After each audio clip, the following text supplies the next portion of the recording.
Welcome everyone. In this video, I'll be showing you the biggest Lego MOC I've ever built, my own interpretation of MOC Eisley. So without further ado, let's step straight into the streets of Tatooine. We begin our journey here, on the Market Street, the part of this MOC I'm probably the most proud of. Here we can see Jawas selling all kinds of scrap and questionable technology. And if you look closely, you might notice some familiar faces doing business in the crowd. Just ahead, a small fruit stand offers exotic delicacies from the outer rim. And just beyond that, we reach the main square, where an explosion has broken the peace. Imperial stormtroopers are emerging from a nearby outpost and moving into the square, while civilians are fleeing in panic.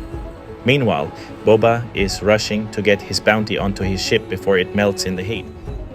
The tallest structure in the build is serving as the Imperial headquarters.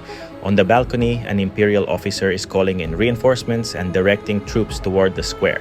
However, those reinforcements don't seem to be arriving anytime soon because the troopers inside appear to be busy with a self-care day. Now let's jump into the right side of the build, where an Imperial spy is tracking our heroes as they move toward the cantina. Above our heroes, on the rooftop, Bib Fortuna is taking a break, away from Jabba's watchful eye. As we move on, the streets and buildings are filled with different species and characters. Figures moving through doorways and along narrow streets. Every space feels occupied, from the smallest alleyways to the rooftops above.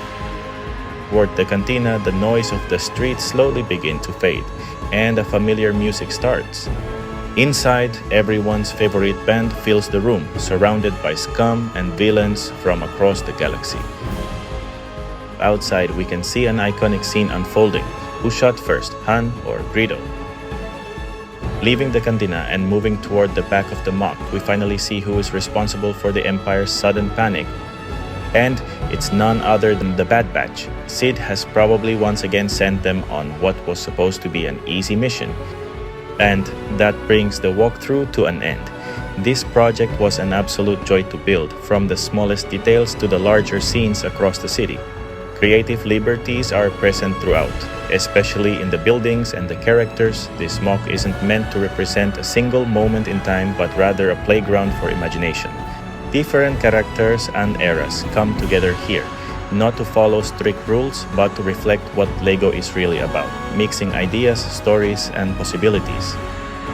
Accuracy was never the goal, atmosphere was, and at least to me, this place feels like MOC Eisley.